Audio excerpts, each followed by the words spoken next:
The very first A321 XLR flight test aircraft MSN 11000 took a major step forward this week in becoming reality. This is the first of 3 planned development aircraft which will perform the flight testing and type certification program starting in 2022 to pave the way for serious production and entry into service in 2023.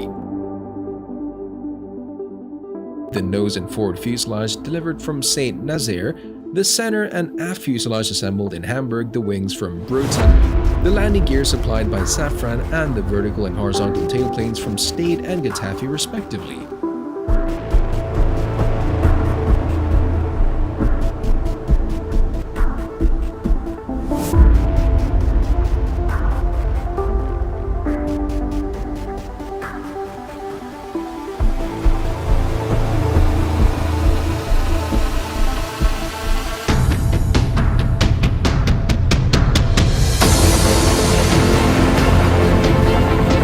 Airbus mentioned the latest date in its Q3 results, which were solid, backed by higher aircraft deliveries and sales.